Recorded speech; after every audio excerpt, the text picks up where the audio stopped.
ঠাকুরের লেখা পত্রিকা কর্তার ভূত। বুড়ো কর্তার মরণকালে দেশ শুদ্ধ সবাই বলে উঠল, তুমি গেলে আমাদের কি দশা হবে? শুনে তারও মনে দুঃখ হলো। ভাবলে, আমি গেলে এদের ঠান্ডা রাখবে কে? তা বলে মরণ তো এড়াবার জো নেই। তবু দেবতা দয়া করে বললেন, ভাব নাকি, লোকটা ভূত হয়েই এদের ঘাড়ে চেপে থাক না। মানুষের মৃত্যু আছে, ভূতের তো মৃত্যু নেই। দেশের লোক ভারী নিশ্চিন্ত হলো, কেননা ভবিষ্যৎকে মানলেই তার জন্য যত ভাবনা, ভূতকে মানলে কোনো ভাবনাই নেই। সকল ভাবনা ভূতের মাথায় চাপে, অথচ তার মাথা নেই, সুতরাং কারোর জন্য মাথা ব্যথাও নেই। তবু স্বভাব দোষে যারা নিজের ভাবনা নিজে ভাবতে যায়, তারা খায় ভূতের কান মলা। সেই কান মলা না যায় ছাড়ানো, তার থেকে না যায় পালানো। তার বিরুদ্ধে না চলে নালিশ, তার সম্বন্ধে না আছে বিচার। দেশ শুদ্ধ লোক ভূতগ্রস্ত হয়ে চোখ বুজে চলে। দেশের তত্ত্বজ্ঞানীরা বলেন, এই চোখ বুজে চলাই হচ্ছে জগতের সবচেয়ে আদিম চলা। একেই বলে অদৃষ্টের চালে চলা। সৃষ্টির প্রথম চক্ষুহীন কীটাণুরা এই চলা চলত, ঘাসের মধ্যে, গাছের মধ্যে। আজও এই চলার আভাস প্রচলিত।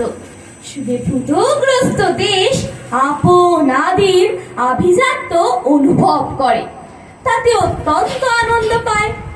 ভূতের নায়েব ভুতুড়ে জেলখানার দারোগা। সে জেলখানার দেয়াল না চোখে দেখা যায় না, তার জন্য ভেবে পাওয়া যায় না সেটাকে ফুটো করে কি উপায়ে বেরিয়ে যাওয়া সম্ভব।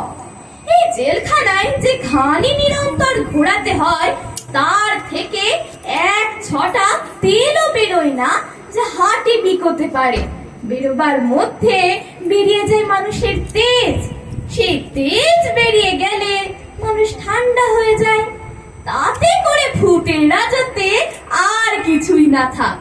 অন্ন হোক, বস্ত্র হোক, স্বাস্থ্য হোক, শান্তি থাকে।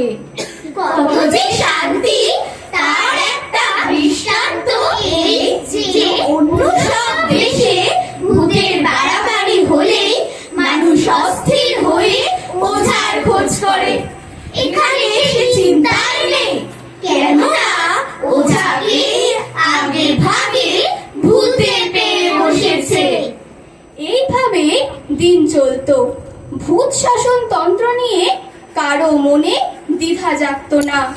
চিরকালই গর্ব করতে পারত যে এদের ভবিষ্যৎটা পোষা ভেড়ার মতো ভূতের খোঁটায় বাঁধা।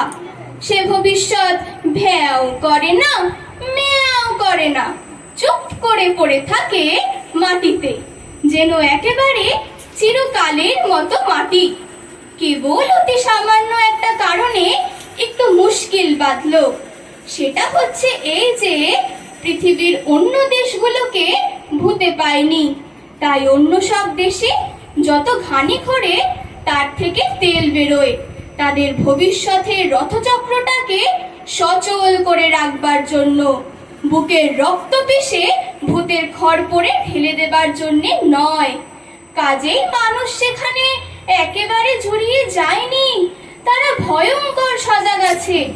এদিকে দিব্যি ঠান্ডায় ভূতের রাজ্য জুড়ে খোকা ঘুমোলো, পাড়া জুড়োলো। এটা খোকার পক্ষে আরামের, খোকার অভিভাবকের পক্ষেও। আর পাড়ার কথা তো বলাই আছে। কিন্তু বর্গি এলো দেশে, নইলে ছন্দ মেলে না। ইতিহাসের পথটা খোঁড়া হয়েই থাকে। দেশে যত শিরোমণি চূড়ামণি আছে, সবাইকে জিজ্ঞাসা করা গেল, এমন হলো কেন, এমন হলো কেন? তারা এক বাক্যে শিখা নেড়ে বললে, এটা ভূতের দোষ নয়, ভুতুড়ে দেশের দোষ নয়, একমাত্র বর্গির দোষ। বর্গি আসে কেন? শুনে সকলেই বললে, তা তো বটেই, তা তো বটেই। অত্যন্ত সান্ত্বনা বোধ করলে। দোষ যারই হোক, খিড়কির আনাচে কানাচে ঘুরে ভূতের পেয়াদা, আর সদরের রাস্তাঘাটে ঘুরে অভূতের পেয়াদা। ঘরে গেরস্তির টিকা দায়, ঘর থেকে বেরোবারও পথ নেই। এদিক থেকে এই হাঁকে, খাজনা দাও। ওদিক থেকে ও হাঁকে, খাজনা দাও। এখন কথাটা দাঁড়িয়েছে, খাজনা দেব কিসে? এতকাল উত্তর দক্ষিণ পূব পশ্চিম থেকে ঝাঁকে ঝাঁকে নানা জাতের বুলবুলি এসে বেবাক ধান খেয়ে গেল। কারো হুঁশ ছিল না। জগতে যারা হুঁশিয়ার, এরা তাদের কাছে ঘেঁষতে চায় না, কাছে প্রায়শ্চিত্ত করতে হয়। কিন্তু তারা অকস্মাতেদের অত্যন্ত কাছে ঘেঁষে এবং প্রায়শ্চিত্তও করে না। শিরোমণি চূড়ামণির দল পুঁথিকুলে বলেন, বেহুশ যারা তারাই পবিত্র, হুঁশিয়ার যারা তারাই অশুচি। অতএব হুঁশিয়ারদের প্রতি উদাসীন থেকো। প্রবুদ্ধ মিব সুপ্ত। শুনে সকলের অত্যন্ত আনন্দ হয়। কিন্তু তৎসত্ত্বেও এ প্রশ্নকে ঠেকানো যায় না। খাজনা দেব কিসে? শ্মশান থেকে, মশান থেকে ঝোড়ো হাওয়া বয়ে তার উত্তর আসে। আব্রু দিয়ে, ইজ্জত দিয়ে, ঈমান দিয়ে, বুকের রক্ত দিয়ে। প্রশ্ন মাত্রেই দোষ এই যে যখন আসে একা আসে না। তাই আর একটা প্রশ্ন উঠে পড়েছে, ভূতের শাসনটাই কি অনন্তকাল চলবে? ভূতের শাসনটাই কি অনন্তকাল চলবে? শুনে ঘুমপাড়ানি মাসি পিসি আর মাস্তুতো পিস্তুতোর দল গালে হাত দিয়ে বলে, কি সর্বনাশ! এমন প্রশ্ন তো বাপের জন্মে শুনিনি। তাহলে সনাতন ঘুমের কি হবে? সেই আদিমতম সকল জাগরণের চেয়ে প্রাচীনতম ঘুমের? প্রশ্নকারী বলে, সে তো বুঝলাম, কিন্তু আধুনিকতম বুলবুলির ছাদ আর উপস্থিততম বর্গীর দল, এদের কি করা যায়? মাসি পিসি বলে, বুলবুলির দলকে কৃষ্ণ নাম শোনাবো, আর বর্গীর দলকেও। অর্বাচীনেরা উদ্ধত হয়ে বলে ওঠে, যেমন করে পারি ভূত ছাড়াবো, যেমন করে পারি ভূত ছাড়াবো।